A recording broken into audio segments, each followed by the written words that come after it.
অধ্যায় 444 স্বীকারোক্তি। একই রকম একটা অনুভূতি, যেটা খুব একটা অপরিচিত ছিল না। অভিজ্ঞ ক্লাইন মোরেত্তি সাথে সাথে তার ক্লাউন ক্ষমতা ব্যবহার করে নিজের চেহারার অভিব্যক্তি আর শরীরের হালকা কাঁপুনি নিয়ন্ত্রণ করল। কোনো তাড়াহুড়ো না করে সে ধীরে ধীরে তার দৃষ্টি সরিয়ে নিল। এতে তার আগের সাধারণ দৃষ্টিপাতটাকে একদম স্বাভাবিক মনে হল। আহা, তালিম ডুমন্ট কতই না তরুণ ছিল। সে বিয়েও করেনি আর তার কোনো সন্তানও নেই। ক্লাইন পরিস্থিতির সাথে তাল মিলিয়ে একটা দীর্ঘশ্বাস ফেলল। সে এই কথাটা বলেছিল কারণ এতে ফুল দিতে আসা সেই নারীর প্রতি তার সূক্ষ্ম প্রতিক্রিয়ার একটা ভালো ব্যাখ্যা দাঁড় করানো যায়। যেন তালিমের সাথে সম্পর্ক থাকা কোনো নারীকে দেখে তার মন খারাপ হয়ে গিয়েছিল। সে নারীটিকে বিয়ে আর পরিবারের সাথে মিলিয়ে ফেলেছিল, আর তারপর ভেবেছিল যে তার বন্ধু কত অল্প বয়সেই না মারা গেল। হ্যাঁ, আসলে এই বয়সে তার 4-5 বছর আগেই বিয়ে করা উচিত ছিল। দুর্ভাগ্যবশত তালিমের দাদার ব্যাপারটা তার মনে একটা মারাত্মক মনস্তাত্ত্বিক আঘাত রেখে গিয়েছিল। সে সবসময় বিয়ের ব্যাপারটা এড়িয়ে যেত, আর এই তো সেদিন মাত্র তার অবস্থার একটু উন্নতি হয়েছিল। সাংবাদিক মাইক জোসেফ দীর্ঘশ্বাস ফেলল। ঠিক সেই মুহূর্তে বাইরে থেকে স্বাভাবিক দেখতে লাগা ক্লাইনের মনে হল যেন একগুচ্ছ কাঁটা তার পিঠে বিঁধছে। সেগুলো ধীরে ধীরে তার চামড়া আর মাংস ভেদ করে ভেতরে ঢুকছিল, যা তাকে প্রচণ্ড উদ্বিগ্ন করে তুলল। কালো পোশাক আর বাম হাতের কনিষ্ঠ আঙুলে নীলকান্তমণি আংটি পরিহিতা নারী তার শরীরটা সোজা করে শান্তভাবে চারপাশটা একবার দেখে নিল। তারপর সাথে থাকা দুজন পরিচারিকাকে নিয়ে সে চুপচাপ তালিমের কবর থেকে চলে গেল। সে নিঃশব্দে তালিমের কবর থেকে দূরে আরও দূরে হেঁটে চলল। উফ! ক্লাইন গোপনে স্বস্তির নিঃশ্বাস ফেলল। পিঠে কাঁটা বেঁধার সেই অনুভূতিটা খুব দ্রুত ঠান্ডা ঘামে পরিণত হল। মেয়েটা আসলে কে, আর সে কেনই বা কবরে ফুল দিতে এসেছিল? সে কি তালিমের প্রেমিকা? কিন্তু সম্পদ বা মর্যাদা না থাকা সত্ত্বেও গ্রেড 0 সিল করা প্রত্নবস্তু বা কোনো ডেমিগডের সাথে জড়িত এমন ভয়ঙ্কর একজন মানুষের সাথে তালিমের কিভাবে সম্পর্ক থাকতে পারে? এটা তো কোনো উপন্যাস নয়। তাছাড়া তার তো সেই ব্যক্তি হওয়ার কথা যে অভিশাপ দিয়ে তালিমকে মেরে ফেলেছে। ব্যাপারটা বেশ গভীর। ক্লাইন চুপচাপ মাইক আর অ্যারন সেরেসের মুখে তালিমের অতীতের কথা শুনতে লাগল। তার চিন্তাগুলো খুব দ্রুত ছড়িয়ে পড়ল। তার কাছে এই ঘটনার সবচেয়ে বিভ্রান্তিকর বিষয়টা হল তালিমের মতো একজন সাধারণ মানুষের মৃত্যু, যার কোনো টাকা, ক্ষমতা, মর্যাদা বা শক্তি ছিল না, সে কিভাবে গ্রেড 0 সিল করা প্রত্নবস্তু বা একই স্তরের কোনো শক্তিশালী অস্তিত্বের সাথে জড়িয়ে পড়ল। এটা ভাবাই যায় না, কিন্তু এটা কোনো বিচ্ছিন্ন ঘটনা নয়। আমার আশেপাশে এরকম আরও একটা ঘটনা ঘটেছে। ক্লাইন হঠাৎ কিছু একটা ভেবে সার্জন অ্যারনের দিকে তাকাল। এই সাধারণ মানুষটার বাড়িতেও হয়তো একটা সিকোয়েন্স, এক স্নেক অফ মার্কারি লুকিয়ে আছে। এই চিন্তার সূত্র ধরে ক্লাইন অন্য জগতে আসার পর এখানকার প্রায় 5 মাসের কথা মনে করল। সে এটা ভেবে অবাক হয়ে গেল যে সে নিজের অজান্তেই অনেক ডেমিগড আর ভয়ঙ্কর সিল করা প্রত্নবস্তুর সাথে জড়িয়ে পড়েছে।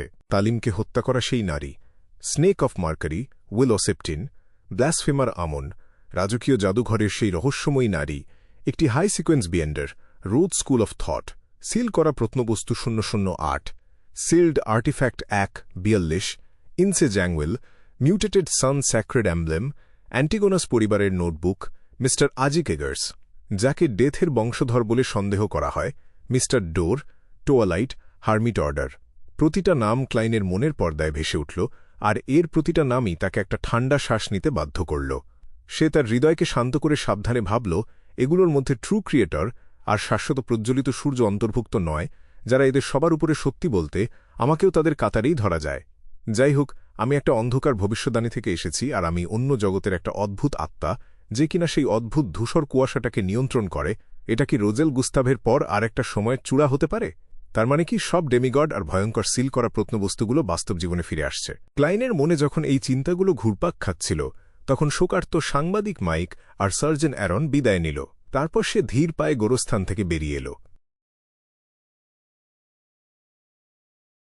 সে যখন একটা ভাড়ার ঘোড়ার গাড়ির খোঁজে এদিক ওদিক তাকাচ্ছিল, ঠিক তখনই একটা পরিচিত ঘোড়ার গাড়ি একটা নির্জন জায়গা থেকে বেরিয়ে এসে তার সামনে থামল।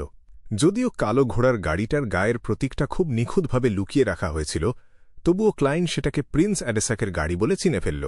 কোনো শব্দ ছাড়াই গাড়ির দরজাটা খুলে গেল, আর পরিপাটি করে আঁচড়ানো চুলের সেই বৃদ্ধ খানসামা নিচে নেমে এল। সে ভদ্রভাবে তাকে ভেতরে যাওয়ার ইশারা করল। হিজ হাইনেস তোমার জন্য অপেক্ষা করছে। ঠিক আছে। ক্লাইন একটুও অপরাধ বোধ না করে সেই প্রশস্ত আর উষ্ণ গাড়িটার ভেতরে ঢুকে পড়ল। প্রিন্স অ্যাডেসাকের পরনে ছিল বড় কলার দেওয়া একটা গাঢ় নীল রঙের কোট, আর তার বুকে ছিল একটা সোনালি রিবন। এই পোশাকে তাকে অস্বাভাবিক রকমের অভিজাত দেখাচ্ছিল। সে তার হীরার ব্রোচটায় হাত বুলাল, আর তার লম্বা ও সরু চোখে একটা দীর্ঘশ্বাসের আভাস ফুটে উঠল।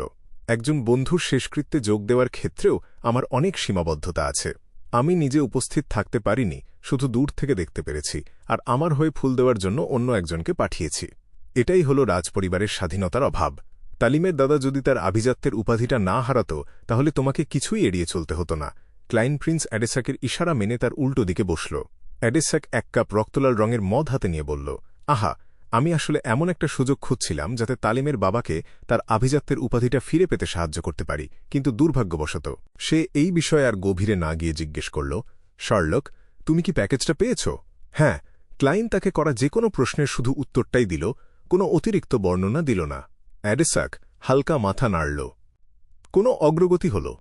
আমি তালিমের চুল, রক্ত আর জিনিসপত্র ব্যবহার করে কয়েকবার ভবিষ্যদ্বাণী করার চেষ্টা করেছি, কিন্তু প্রতিবারই ফলাফল এসেছে যে সে হঠাৎ হৃদরোগে আক্রান্ত হয়ে মারা গেছে।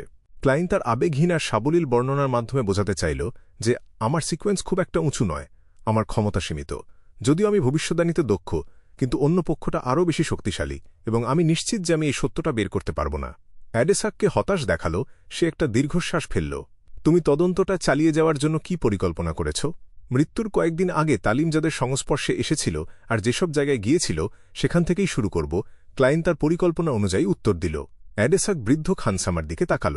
সেখানে নিশ্চয়ই হুমকিমূলক জিজ্ঞাসাবাদ বা ঘুষের কোনো অভাব হবে না। শার্লককে তার তদন্তের ফি হিসেবে 100 পাউন্ড দিয়ে দাও। জি, হিজ হাইনেস। বৃদ্ধ খানসামা আগে থেকেই প্রস্তুত করে রাখা 1 তারা টাকার নোট বের করল। একেবারে 100 পাউন্ড? ক্লাইন আবারও প্রিন্স অ্যাডেসাকের উদারতা অনুভব করল। আমি আমার সর্বোচ্চ চেষ্টা করব। সে নগদ 100 পাউন্ড নিল আর গুণে না দেখেই পকেটে রেখে দিল। আমি আশা করি আমরা তালিমের আত্মাকে শান্তি দিতে পারব। প্রিন্স অ্যাডেসাক তার ডান হাতের মুঠি শক্ত করে বুকের বাঁ দিকে টোকা দিল। সে মাথা ঘুরিয়ে জানালার বাইরে তাকাল। অদূরেই ক্রাউন সেমেটারি দেখা যাচ্ছিল।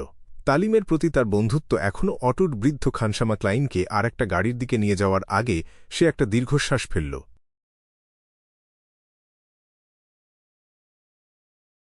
এমপ্রেস বোরোতে আর্ল হলের বিলাসবহুল ভিলা। অড্রে হল তার মনোবিজ্ঞানের শিক্ষকের দিকে তাকাল, যার লম্বা চুলগুলো কোমর পর্যন্ত নেমে এসেছিল। অড্রে এমন ভান করল যেন সে সাবধানে এদিক ওদিক দেখছে। সে সাথে সাথে গলার স্বর নামিয়ে বলল, মিস এসকালান্তে ওসেলেকা, আমি সম্প্রতি একটা নতুন বিয়ন্ডার সমাবেশে যোগ দিয়েছি। সেখানে একটা হিউম্যান স্কিন শ্যাডো বৈশিষ্ট্য আর উইন্ড ব্লেসড পোষণ ফর্মুলার জন্য বেশ চড়া দাম হাঁকানো হচ্ছিল। আলাদা আলাদা মানুষের কাছে এগুলো তো সম্ভবত মিড সিকোয়েন্স জিনিস, তাই না? ব্যাপারটা বেশ আগ্রহজনক মনে হচ্ছে। হ্যাঁ, সাইকোলজি অ্যালকেমিস্টরা কি এতে আগ্রহী হবে? এসকালান্তে চমকে উঠল। সে কয়েক সেকেন্ড ভেবে বলল, আমি ফিরে গিয়ে জিজ্ঞেস করে দেখব। ঠিক আছে। অড্রে বেশ চটপটে ভঙ্গিতে উত্তর দিল, যেন সে এই ধরনের মিড সিকোয়েন্স লেনদেনের ব্যাপারে শুধুই কৌতূহলী। এসকালান্তে তার মনোযোগ ফিরিয়ে আনল আর গম্ভীর সুরে বলল, মিস অড্রে, যদিও তুমি ইতোমধ্যে একজন সিকোয়েন্স 8 বিয়ন্ডার হয়েছ, তবুও তোমাকে আধ্যাত্মবাদের আনুষ্ঠানিক শিক্ষা নিতে হবে। তুমি এখনও একজন স্পেকটেটর আর টেলিপ্যাথিস্টের কৌশল ও প্রয়োগ সম্পর্কে যথেষ্ট জানো না। পাশাপাশি এর ভিত্তি তত্ত্বগুলোও তোমার অজানা। আজ থেকে একজন সত্যিকারের বিয়ন্ডার হয়ে ওঠার জন্য আমি তোমাকে পথ দেখাব। আমিও সেটাই চাই, অড্রে আন্তরিকতার সাথে বলল।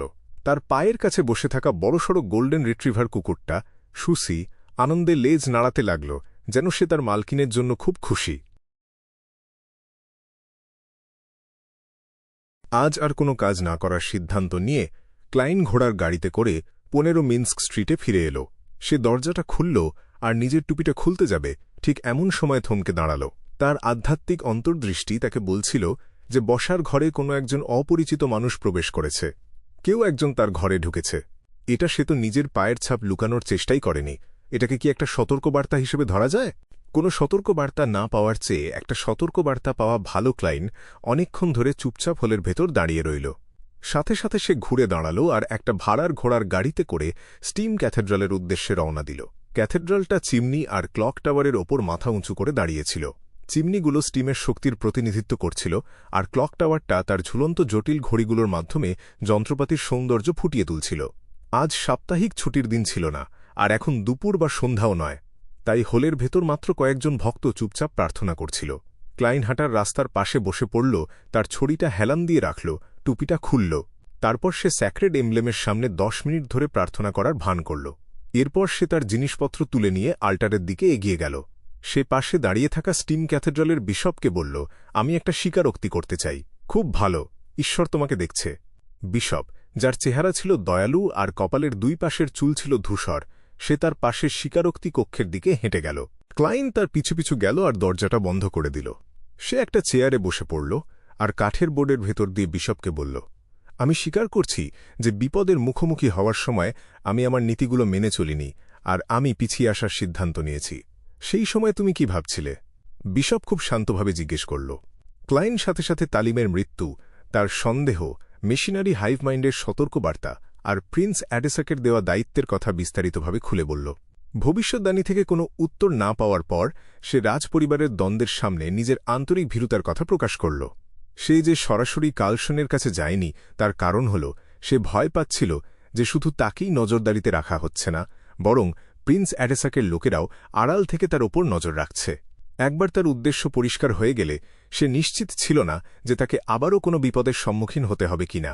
স্টিম ক্যাথেড্রাল হল গড অব স্টিম অ্যান্ড মেশিনারিজের চার্চের সদর দপ্তর, আর এটা 3টি মহান পবিত্র মন্দিরের মধ্যে অন্যতম। ভেতরে যা কিছু ঘটুক না কেন, কেউ তার ওপর নজর রাখতে পারত না। ক্লাইন আসলে গড অব স্টিমের চার্চের মাধ্যমে নিজের আসল চিন্তাভাবনাগুলো জানাতে চেয়েছিল, যাতে সে আরও গভীর কোনো দ্বন্দ্বে জড়িয়ে পড়া থেকে বাঁচতে পারে। সহজ কথায় বলতে গেলে তার মন যা চাইছিল সে সেটাই করেছে। বিশপ চুপচাপ সব শুনল আর নিজের গলার স্বর না পাল্টেই উত্তর দিল, তোমার এই সিদ্ধান্ত মানুষের প্রবৃত্তি থেকেই এসেছে। ঈশ্বর তোমাকে দোষ দেবে না। ফিরে যাও, ঈশ্বর তোমাকে রক্ষা করবে। এটা ভালো। ক্লাইন ইশারাটা বুঝতে পারল আর চুপচাপ স্টিম ক্যাথেড্রাল থেকে বেরিয়ে এলো। বাইরে রাস্তায় দাঁড়িয়ে কুয়াশাচ্ছন্ন আকাশের দিকে তাকিয়ে সে নীরবে একটা দীর্ঘশ্বাস ফেলল। আমাকে যত তাড়াতাড়ি সম্ভব সামনের দিকে এগোতে হবে।